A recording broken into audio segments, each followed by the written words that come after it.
Muchas gracias por estar hoy presentes en esta mesa redonda que llevaremos a cabo el tema de refugiados en Europa. Empezamos esta sesión a las 10:11 en el salón 310 de aula 6 con los presentes Luis, Katia, Saraí y Carlos. Vamos a empezar viendo sus posturas. De izquierda a derecha tendrán 1 minuto. Luis. Hola, muy buenos días. Mi nombre es Luis Jonathan Sánchez Sotomayor y actualmente estoy cursando la carrera de Ingeniería Civil. En esta introducción hablaré sobre cómo está estructurada mi formación y hablaré acerca del tema de los refugiados en Europa desde una perspectiva moral, ya que este es un tema que genera impacto y se puede profundizar más a fondo sobre cómo es nuestra comunidad. Y a lo largo del desarrollo de la mesa redonda iré explicando unos conceptos clave y así como ejemplificaciones reales sobre experimentación social o temas de conflicto popular. Muchas gracias. Cedo la palabra a mí. Cierra, por favor. Es que soy una maestra de desarrollo. Buenos días, mi nombre es Katia Cuevas y yo voy a abordar el tema de la crisis de refugiados que podemos vivir hoy en día, bueno, no nosotros, pero de la cual estamos al tanto. Lo voy a abordar a partir de la perspectiva ética, porque es importante conocer si a estas personas que son civiles en los lugares de conflicto, por ejemplo en Medio Oriente, se ha logrado salvaguardar o al menos han podido recuperar un poco de los derechos humanos de los que se habían visto privados durante estos tiempos de guerra. Y bueno, esto es muy importante ya que pues la ética tiene cabida en los ámbitos morales, culturales, sociales, legales y políticos. Es así que también a lo largo de la mesa voy a hablarles de las organizaciones que tratan de preservar estos derechos y de su colaboración con los países exigentes de estos países de la Unión Europea que están tratando de resolver este tipo de conflictos. Gracias. Carlos. Buenos días, soy Carlos Vázquez, soy estudiante de Derecho y yo voy a abordar este tema de la crisis de refugiados en Europa a partir del ámbito legal, de las políticas internacionales, de cómo afectan o cómo pueden beneficiar, cómo entorpecer esta situación en Europa, así como las propuestas de solución y, bueno, las posibles propuestas de solución y cómo deben actuar los gobiernos internacionales ante esta problemática. Saraí.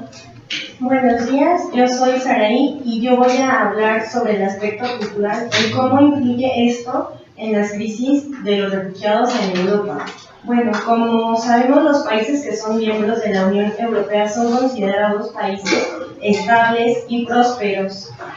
Por más de 6 décadas, la Unión Europea ha contribuido en el ámbito de la paz, la reconciliación, la democracia y los derechos humanos. Esto ha favorecido a que sea un mejor lugar para que las personas puedan vivir y se considera que tiene un desarrollo en el ámbito social, político y económico. Por otra parte, tenemos a los países islámicos, los cuales se basan principalmente en el Corán. Y esto tiene una gran influencia en las relaciones sociales, políticas y económicas que tiene. Encontramos un contraste en los países desarrollados y en países donde la calidad de vida no es la mejor. Y voy a hablar sobre las costumbres y tradiciones que influyen. Gracias. Esta mesa tendrá 2 rondas. La primera ronda tendrán 3 minutos para hablar cada ponente y empezaremos contigo, Carlos.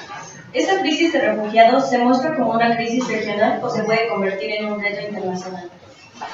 Bueno, esta crisis se puede abarcar no solo de forma regional, sino que esta crisis no es una crisis de corto tiempo, no es una crisis que dure 6 meses o 1 año.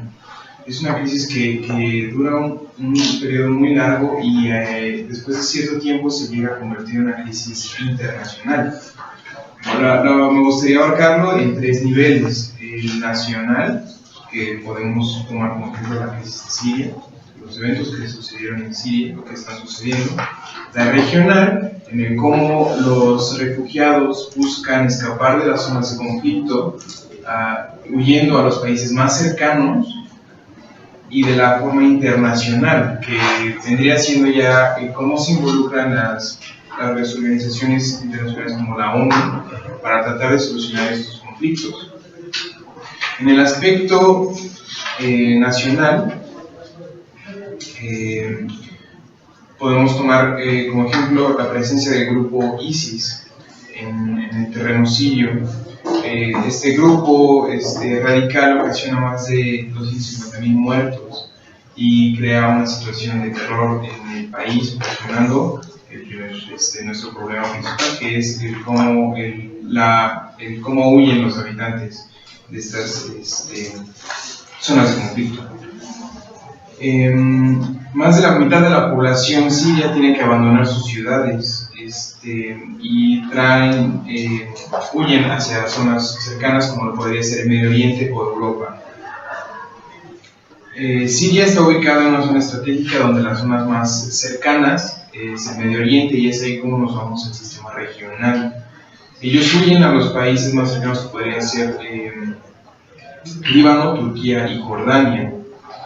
Turquía y Líbano son zonas de conflicto en donde los refugiados no son bienvenidos, y esto ocasiona que tengan unos conflictos para que sean reasentados y que puedan volver con sus familias, y esto entorpece todos los esfuerzos que podrían realizar la ONU o el ACNUR, que es el Alto Comisionado de las Naciones Unidas especializado en materia de refugiados.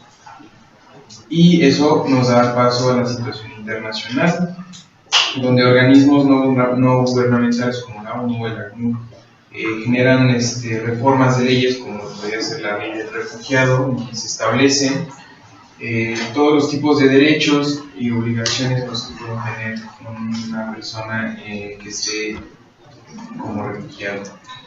Gracias. Katia, nos comentabas que ibas a abordar la perspectiva de la ética.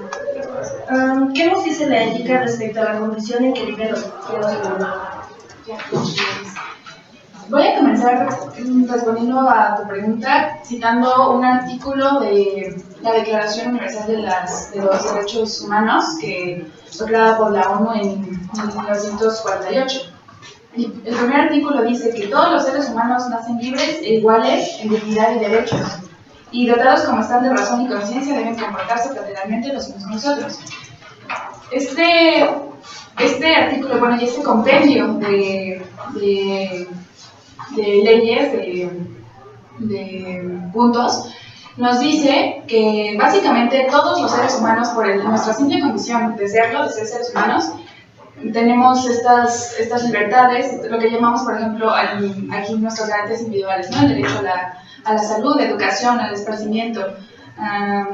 Bueno, estas garantías pretenden y buscan solventar lo que sería nuestra dignidad humana, y esto se puede reflejar un poco en, por ejemplo, teorías éticas como la de Kant, que habla mediante su imperativo categórico, que dice que toda persona debe tratarse a sí misma y a los demás nunca como medios, sino como fines en sí mismos.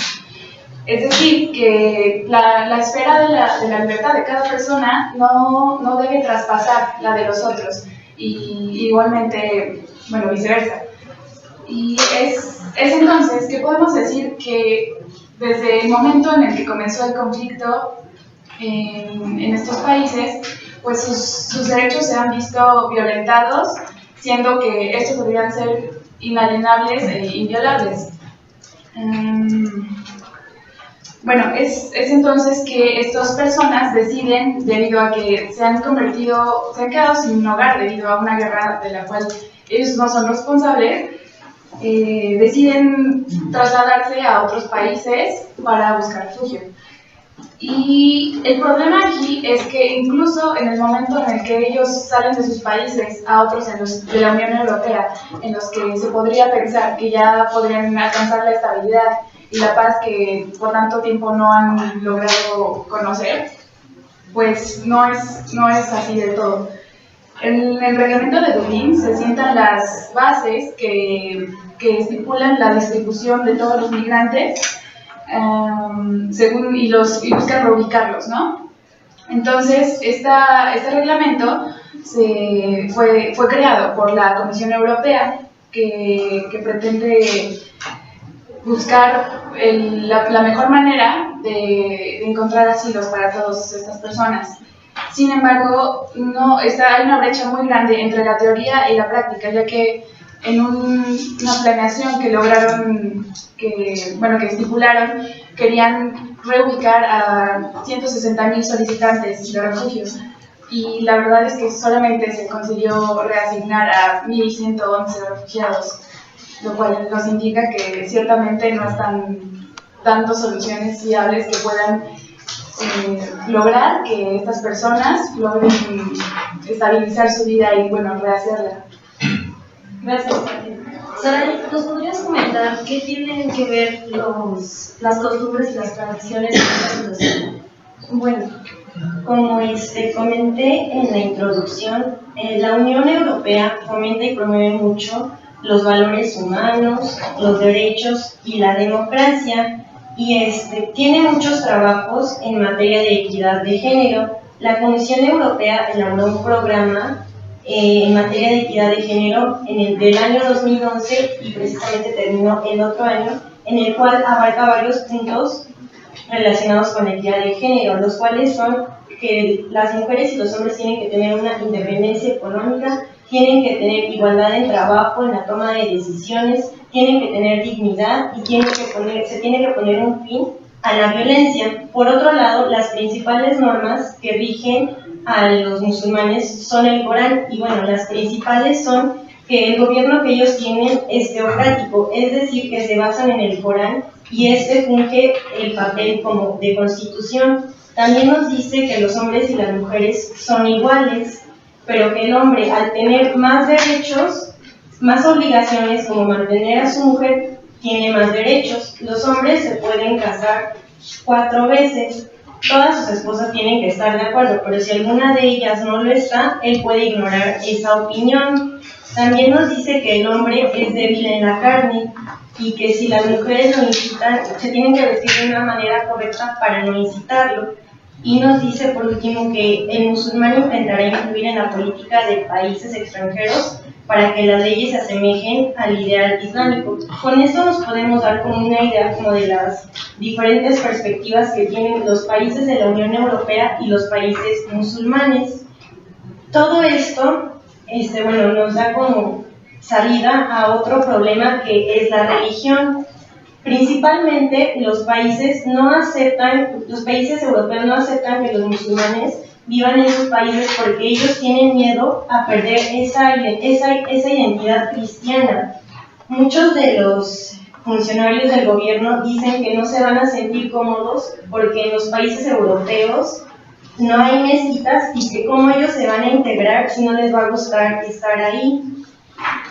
Y se corre el riesgo de que las familias musulmanes se sientan excluidas. Y por otro lado, el presidente del Consejo Europeo dice que hay que referirnos al cristianismo mostrando solidaridad y sacrificio. Para un cristiano no debe importar la raza, la religión o la nacionalidad de la persona necesitada. Y lo que él propone es que se reciban a 100.000 refugiados.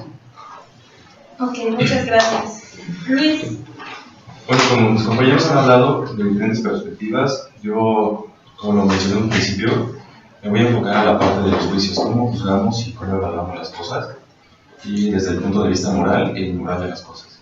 Bueno, esto no es un tema nuevo, siempre se han vivido estos conflictos por intereses o por la variación de las ideologías que tienen estas culturas. Pero realmente todos nos quejamos de eso. Si vemos una publicación podemos decir lo que opinamos. evaluamos esa acción que tomaron ellos y la juzgamos desde nuestra perspectiva. Y sí, nos podremos enojar, nos podemos enfadar, pero realmente se queda ahí y no podemos hacer nada más. Sin en cambio, si tuviéramos la posibilidad de hacerlo, no lo haríamos de todos modos, porque nuestros intereses se verían afectados, porque nosotros juzgamos a las acciones con el menor daño que nos puedan ocasionar. A esto se le llama una desconexión moral, y me apoyaré con un experto en la psicología de la conducta humana que ha dedicado su vida al estudio de este actuar y de este juzgar.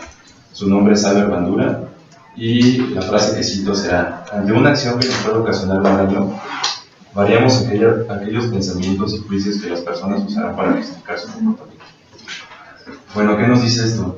Que nosotros vamos a evaluar las acciones de modo que no nos afecten. Aunque podamos ser un ente pasivo, aunque podamos ser un ente activo, vamos a preferir ser un ente pasivo, de modo que seamos un visualizador y no un actor en cualquier problema que suceda.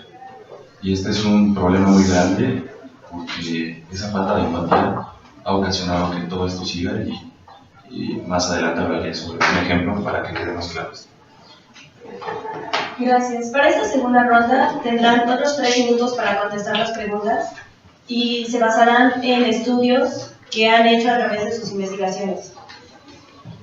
Carlos, ¿cómo deben de actuar los gobiernos ante esta problemática?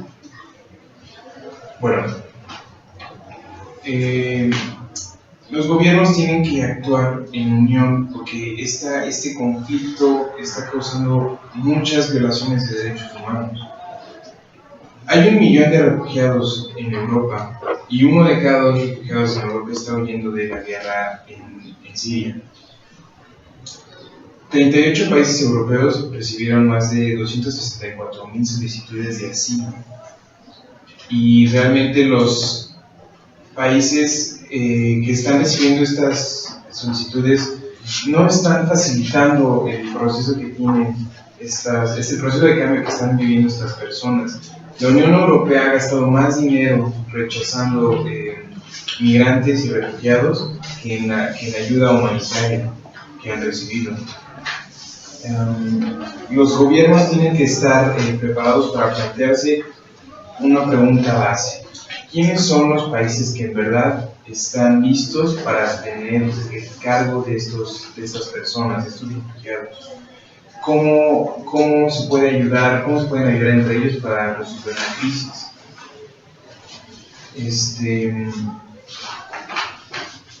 Turquía, que es uno de los países más cercanos a esta zona de conflicto, recibió 2.715 solicitudes que fueron negadas porque el gobierno no considera a estas personas como refugiados. Negó la presencia del ACNUR en el país, y no están no están cubriendo la necesidad de campos que tiene ese país por la zona geográfica en la que está ubicado. Líbano es otro ejemplo de esto. El Líbano también negó estos campos de refugiados y está negando la ayuda. Un ejemplo contrario podría ser el de Jordania. Jordania tiene 639.704 refugiados y tiene capacidad para muchísimos más. Está preparado para brindar la ayuda, pero no está recibiendo y no está teniendo el cupo que podría tener, porque es una de las zonas más alejadas del conflicto. Y el proceso de cambio o el traslado de los refugiados es muy torpe. Muchos pierden la vida tratando de llegar a países más estables que les puedan brindar la ayuda. Muchos se quedan estancados porque entran de manera ilegal a otros países y no pueden cruzar las fronteras de forma segura. Ok. Katia, ¿crees que las soluciones que han propuesto las organizaciones organizaciones dedicadas a resolver este tipo de situaciones han ayudado a preservar sus derechos humanos? Mira, existen algunas organizaciones, bueno, por ejemplo, este sector de la ONU que mencionó mi compañero, que se encarga de buscar solución a este tipo de conflictos, así como la Human Rights Watch, que lo que busca también es que en esta toma de decisiones se preserven los derechos humanos de los migrantes. Sin embargo, los dirigentes de los países que conforman, en este caso la Unión Europea, son quienes deliberan sobre las decisiones y propuestas de solución. Entonces, lo que puede seguir haciendo estas organizaciones es precisamente seguir proponiendo y seguir estando mano a mano con los dirigentes de estos países para que en verdad se empiecen a dar propuestas viables, realistas y sobre todo que pongan una verdadera solución ante estas problemáticas. Y también, como menciona mi compañero, el proceso de reasignación, de reubicación de inmigrantes es muy torpe. Y esto debido a que en las mismas convenciones en las que se estipula qué se va a hacer con los migrantes, se ponen muchas trabas para ellos. El país de primera llegada de los migrantes es quien decide qué le depara a esas personas, es decir, al país a donde se van a ir, sin dejarles a ellos la oportunidad de decidir en dónde quieren volver a hacer su vida, ¿no? Y esta es una de las trabas que les ponen principalmente. Por otro lado, una solución para que puedan migrar de manera segura y legal es que empiezan a otorgar becas o patrocinios, por ejemplo, para entregar visas de trabajadores, investigadores o estudiantes. ¿Y esto por qué? Pues precisamente porque según sus intereses son las personas que pueden llegar y dar algo a la comunidad del país a donde llegan, es decir, pueden comenzar a generar ingresos, por ejemplo. Sin embargo, lo que no han ni siquiera planteado es promover la entrega de visas humanitarias, que es lo que realmente estas personas necesitan, ya que se encuentran en una situación deplorable debido a la guerra. Y por otro lado, existe una lista de países en los que se les llama países seguros. Así que si un solicitante de asilo pertenece a uno de estos países seguros, se le realiza una investigación exhaustiva antes de permitirle la ayuda internacional. Esto genera un cuello de botella muy grande porque se alienta el proceso de aceptación de estos migrantes e incluso son sancionados por migrar de un país a otro en busca de asilo, porque, como ya mencioné, el país de primera llegada es quien toma las decisiones sobre en dónde se debe quedar. Es decir, ni siquiera en esta situación que es de ayuda, de empatía y de colaboración, tienen ellos la libertad de decidir. Gracias, Tania. Luis, ¿podrías aclararnos lo que mencionabas en el orden de otro? Sí, claro.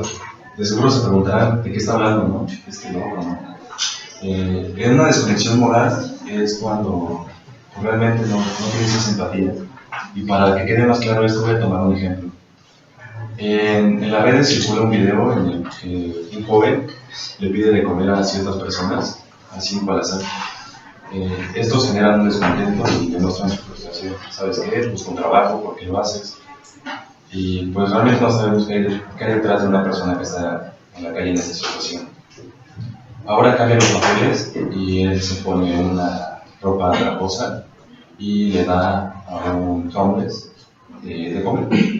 Le da una porción y tiempo después regresa y le dice, ¿sabes qué? ¿Me puedes compartir un poco de tu comida? Y le dice, sí, porque él ya ha vivido esas experiencias y él sabe lo que es sufrir, sabe ese sentimiento que es que no te generan una empatía hacia ti. Esa parte, todos podemos concluir de esa parte de la desconexión moral, se deriva de que las personas no tienen experiencias, no han vivido esa parte y por eso esa falta de empatía a temas que no son de su propiedad. Bueno, retomando el tema sobre refugiados de Europa, primero es definir qué es un refugiado. Un refugiado es una persona que ha pedido un asilo por conflictos bélicos en su país de origen, y según cifras de la Organización Internacional para las Migraciones, por sus siglas OIM, desde sus inicios en 2008 a 2015 ha aumentado exponencialmente estas peticiones sobre países como Afganistán, Pakistán y Siria, debido a los conflictos, por mencionar algunos. Este da un total de casi 1 millón de personas que buscan una posibilidad de tener paz, tranquilidad, porque claro, ¿quién quería vivir en un país en el que tienes miedo de salir a la calle, de que te puede pasar algo si te quedas en tu casa?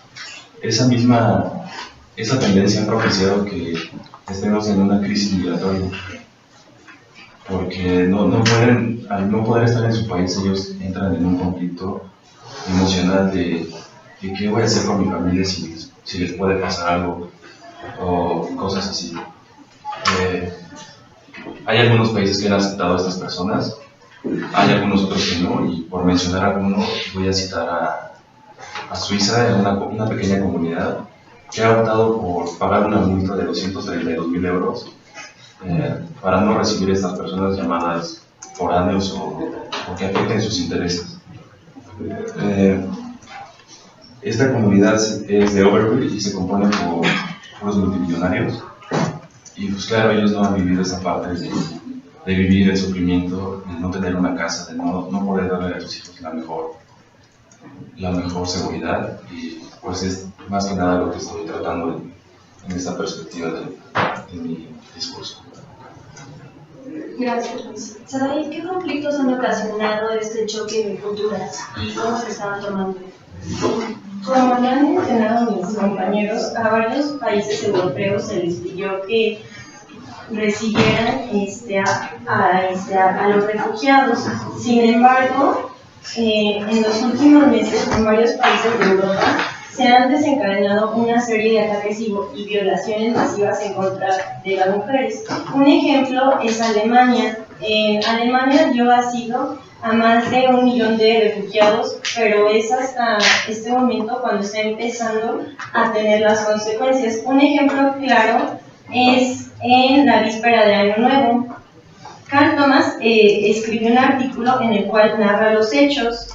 En la ciudad de Colonia, que es conocida como la mafia del sexo árabe, llegaron 1.000 refugiados árabes, los cuales atacaron sexualmente a las mujeres.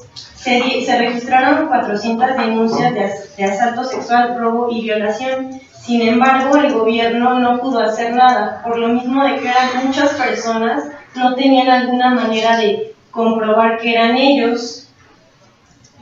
Sin embargo, las víctimas de estas violaciones afirman que los refugiados les decían que ellos provenían de Siria, que los tenían que respetar y que la canciller les había dado permiso de estar ahí.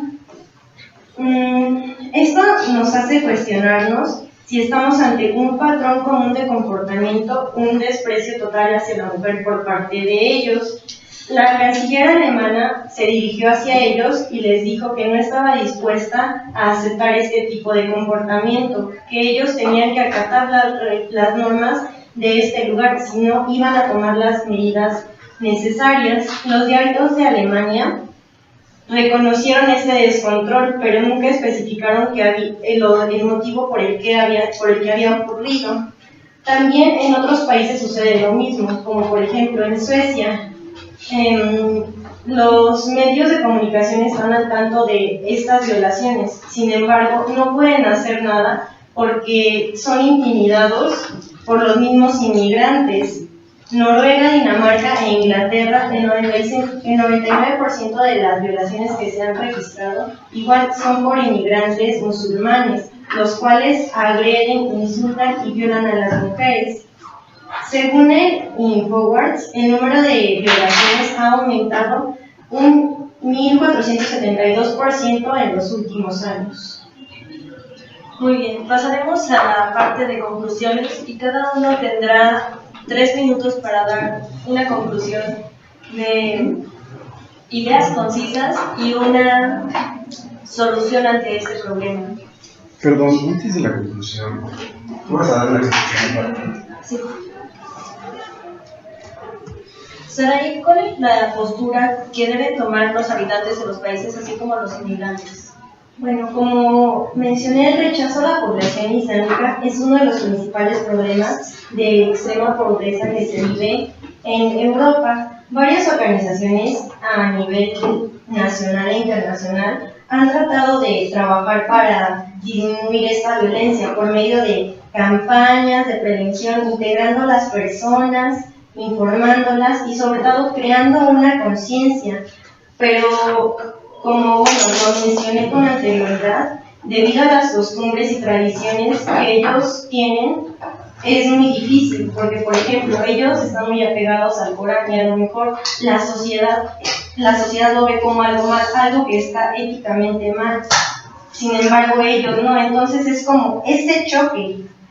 Sin embargo, la población europea tiene que aceptar estos diferentes grupos que han llegado a sus países. El que ellos se puedan adaptar y aceptarlos es muy complicado por lo mismo, y aparte por los mismos actos de violencia que se han suscitado en los últimos meses.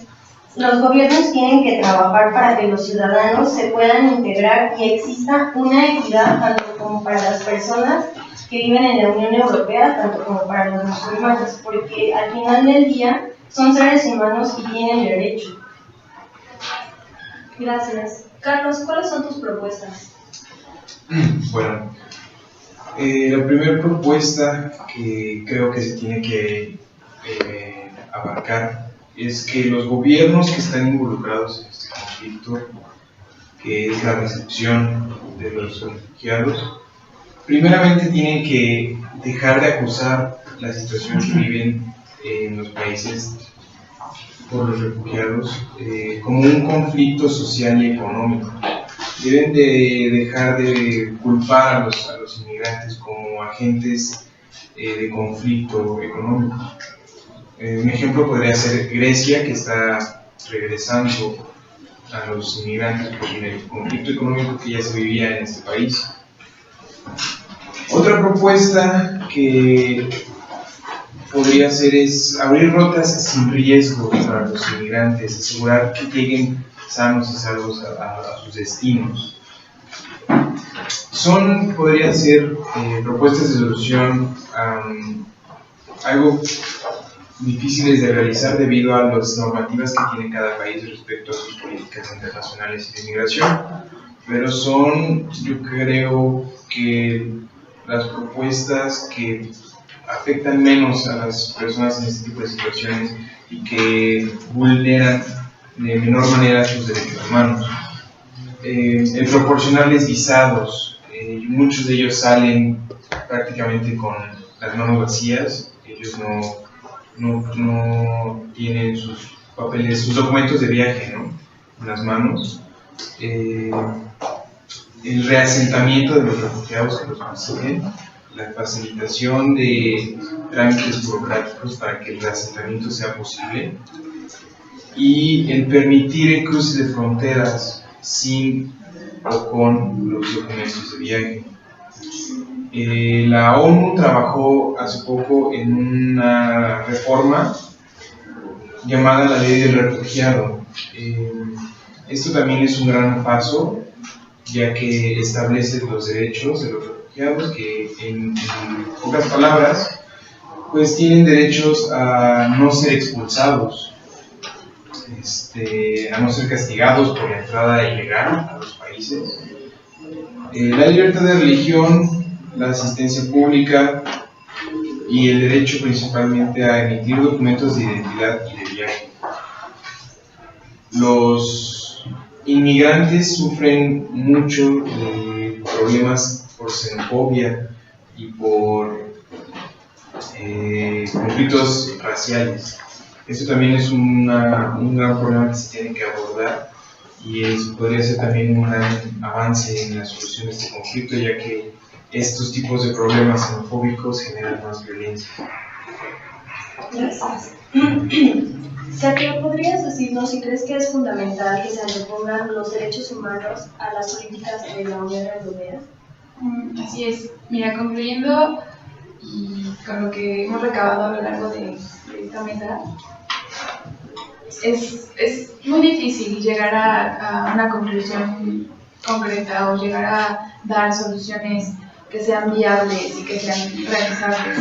¿Por qué? Porque hay muchos aspectos que se tienen que tomar en cuenta antes de decidir qué países pueden o no recibir a los refugiados.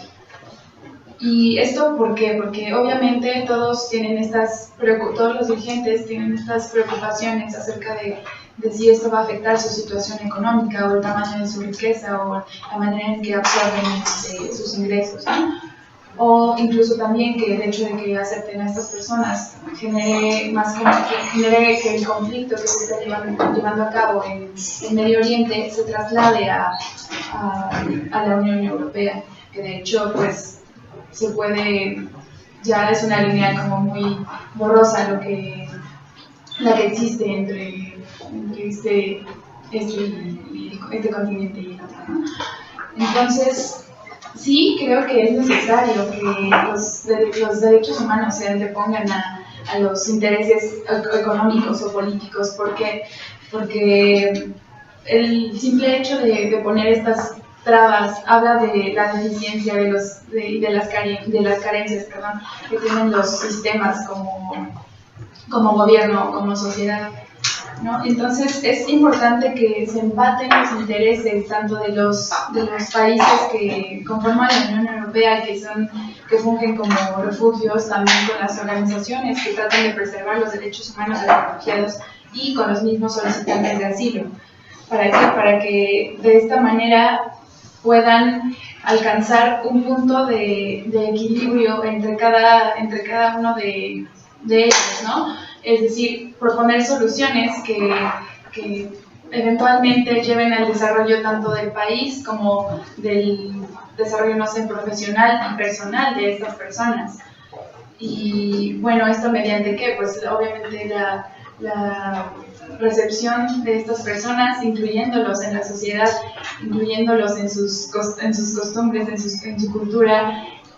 Sí, es difícil. ¿Por qué? Porque, como lo menciona mi compañera, es un choque cultural muy, muy grande. Sin embargo, esto se puede solucionar dando hincapié a las leyes que rigen estos países para que todos puedan, como dije en un principio, comportarse de manera fraternal los unos con los otros. Gracias, Katia. Luis, por último, ¿qué nos puedes decir sobre el tema de introducción ante esto? Quiero dejar en claro toda la información que he dado. Sé que he hablado sobre conceptos muy, muy complejos, pero realmente creo que son importantes. Y no es a modo de regaño, sino yo también lo he hecho. Yo no sabía nada sobre este tema y cuestiones tales como las que viven ellos hasta que empecé a investigar sobre esto. Realmente son imágenes aterradoras y son reales de lo que está pasando. Nosotros necesitamos cambiar esa parte de cómo pensamos y cómo evaluamos a las personas y no nos cuesta nada con escucharlos. Tal vez no sea la mejor opción, pero sería un buen primer paso. Sé que en esta mesa redonda no se generarán soluciones, pero será el primer paso para que podamos reflexionar y sea un buen ejercicio. Quiero también esclarecer mi postura sobre esta situación y estoy a favor, sí y no. Es un poco contradictorio porque estoy de acuerdo en que les den asilo, pero no estoy de acuerdo en la parte de que les den la comida aquí a la mano. Después de un tiempo esto se va a volver cotidiano y lo único que van a hacer en un país ajeno es levantar la mano y decir, ¿sabes qué? Dame de comer. Esto va a generar un conflicto y a la larga puede ocasionar que estos se conviertan en parásitos y en lugar de progresar con un país, esto va a hacer que decaiga un país. Y pues, por último, sería dar esa empatía, dar ese primer paso y darles oportunidades a estas personas para que puedan generar realmente un cambio. Y sería todo. Gracias. Bueno, hemos llegado a la conclusión de que en la guerra nadie gana y menos si se trata del pueblo. Hay niños de 5 años que lo único que conocen es la guerra y los refugios. Otros se han quedado sin padres y solo les queda tratar de esperar a que un país cercano los acoja como refugiados. Pero hay muchos países en los que si no vienen acompañados no son aceptados estos niños.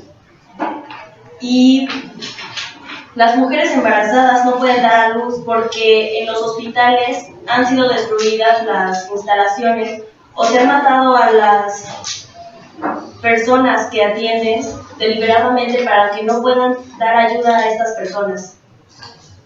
Entonces, somos una enfermedad terminal para la sociedad y tarde o temprano vamos a terminar con todo y no va a quedar nadie vivo. Pero bueno, damos por concluido esta sesión de mesa redonda con el tema de los refugiados en Europa. Muchas gracias.